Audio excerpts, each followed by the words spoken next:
계시록 15장 15절부터 19절까지는 7번째 천사가 나팔을 부는 장면으로 시작되어지는데요. 지금까지 7번째 나팔 심판 중에서 4번째 나팔이 불린 후 8장 13절에서 날아가던 독수리가 화가 있을 것이다 라고 3번 큰 소리로 말을 했었지요. 그리고 9장에서 5번째 나팔로 첫 번째 화가 있었고 11장 14절에서 6번째 나팔 2번째 화가 끝나는 장면까지 확인해 보았습니다.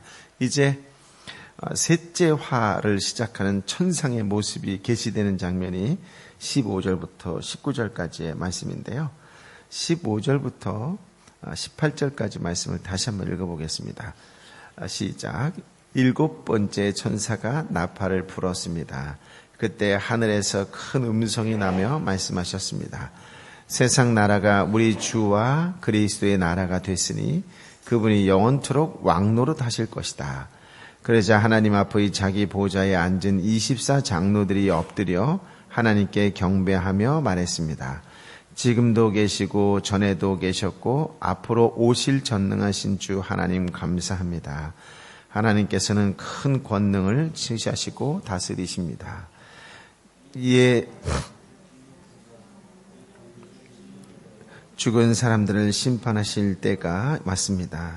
주의 종인 예언자들의 성도들과 작은 사람이든 큰 사람이든 주의 이름을 경외하는 사람들에게 상을 주시며 땅을 더럽힌 사람들을 멸망시킬 때가 왔습니다. 아멘. 7번째 천사가 나팔을 불자 하늘에서 큰 소리가 나며 하나님 나라의 완성을 예고하지요. 그러면서 이렇게 선포합니다. 세상 나라가 우리 주와 그리스도의 나라가 됐으니 그분이 영원토록 왕노릇 하실 것이다 라고 하지요. 그러니까 이전에 나팔을 불 때에는 환난과 파괴를 가져왔지요. 그런데 이 마지막 나팔인 7번째 나팔에서는 그런 환난과 파괴의 모습이 없고 그리스도의 통치를 선포하는 그런 말씀만이 나오게 됩니다. 즉 어떤 물리적인 힘이 아니라 단지 선포로서 하나님 나라가 완성되는 그런 모습이죠. 그러자 16절에 보면 하나님 보좌 앞의 자기 보좌에 앉았던 24 장로들이 다시 엎드려 하나님께 경배하며 이렇게 선포하죠. 지금도 계시고 전에도 계셨던 전능하신 주 하나님 감사합니다. 하나님께서는 큰 권능을 취하시고 다스리십니다 라고요.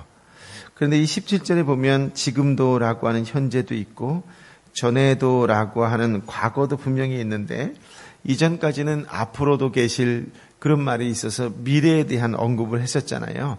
근데 이 17절에만큼은 미래에 대한 언급이 없다라고 하는 것이 특이합니다. 왜 그럴까라고 한다면 이것은 하나님 나라가 완성되었다라고 하는 의미이지요. 이 말은 다르게 표현한다면 하나님의 영원한 나라가 이제 시작되었다라고 하는 의미입니다.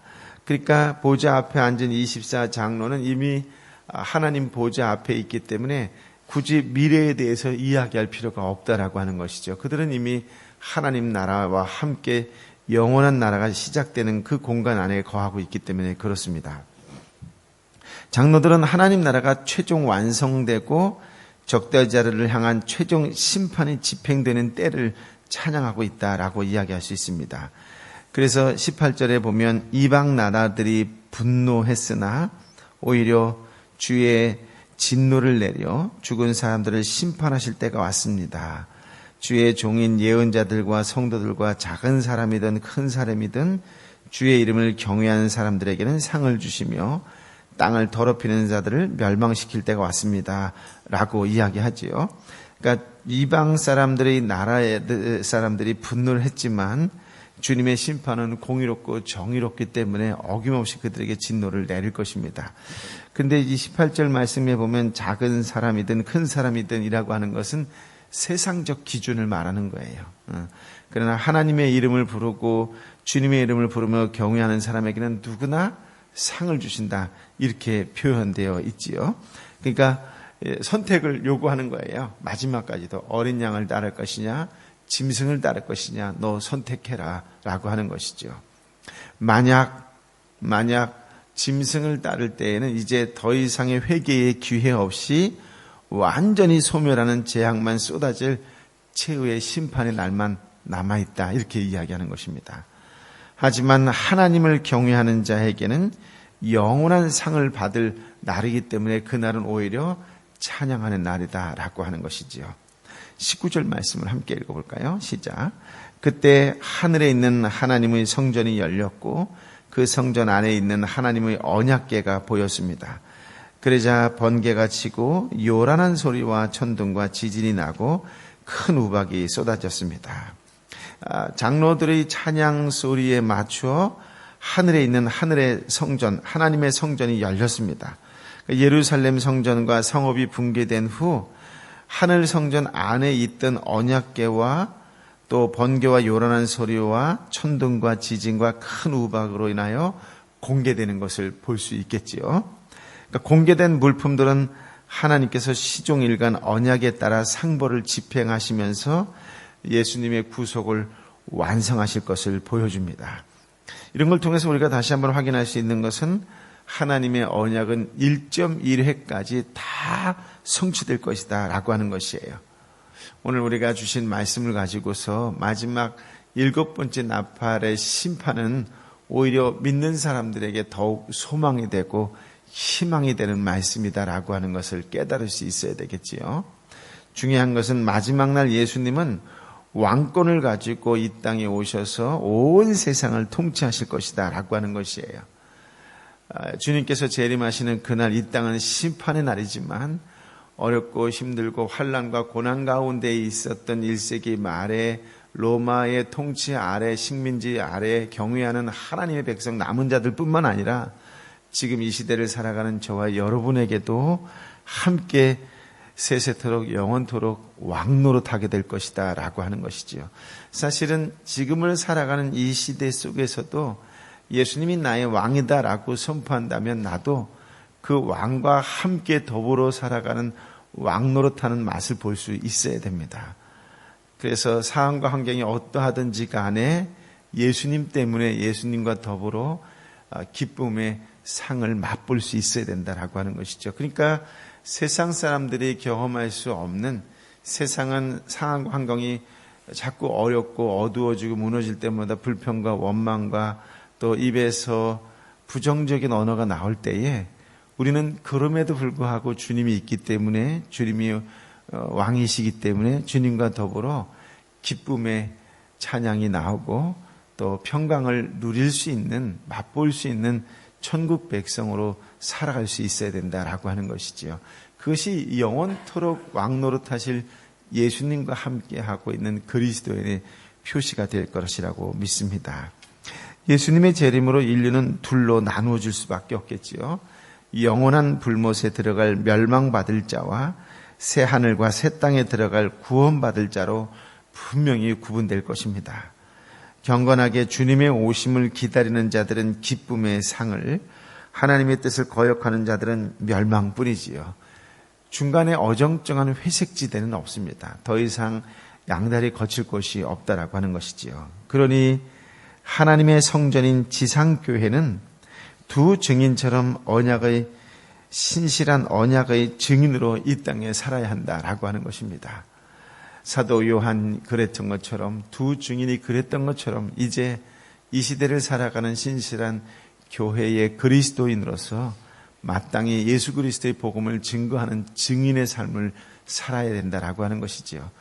저와 여러분의 삶을 통해서 하나님이 드러나고 예수의 향기가 되는 것을 통하여 누군가가 위로를 받고 누군가가 큰 힘을 얻게 되는 그런 성령의 사람으로 이 땅에 살아가야 된다라고 하는 것입니다. 그렇습니다. 우리는 오늘도 삶의 현장에서 멸망으로 향해 가는 자들을 빛으로 인도해야 하지요. 또 하나님 나라를 준비하는 자로서 온전히 살도록 최선을 다하는 말씀의 사람, 기도의 사람이 되어야 될 줄 믿습니다. 그 어느 때보다도 말씀의 영으로 또 기도의 영으로 성령께서 저와 여러분 한 사람 한 사람에게 임하게 되는 놀라운 축복이 경험되어지는 날이 되시기를 예수님의 이름으로 축복합니다. 아멘.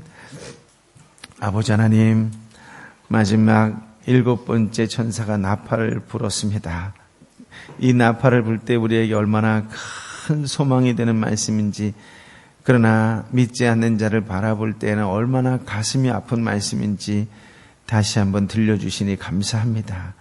주님께서 온전한 통치를 이 땅에 이루어 나아가는 날이 속히 올 터인데 이제 얼마 남지 않았는데 하나님 24 장로들처럼 경배하며 준비하는 자들인지, 아니면 여전히 그 하나님을 모르는 척하고 거절하고 외면하며 또 안다라고 이야기하면서 성전 문지방만 밟고 다니는 성전 밖의 사람들과 별반 다름이 없는 모습인지, 오늘 말씀을 통하여 다시 한번 깨닫게 하여 주시고 우리의 마음을 추스리게 하여 주시니 감사합니다.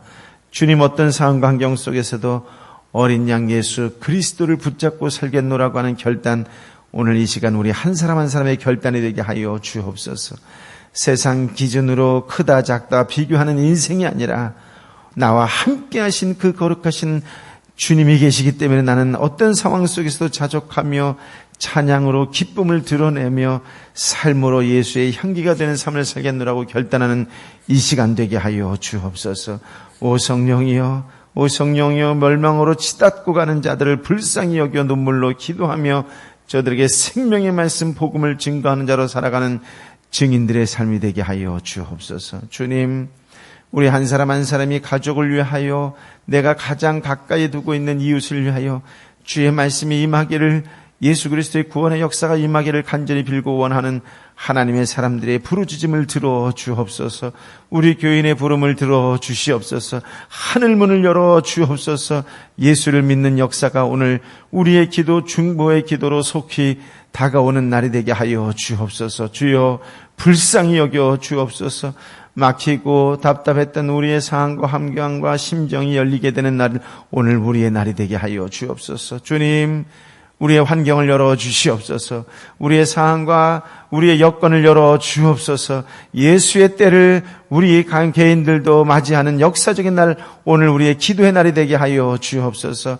예수의 이름으로 열릴지어다. 예수의 이름으로 치유될지어다. 예수의 이름으로 회복될지어다.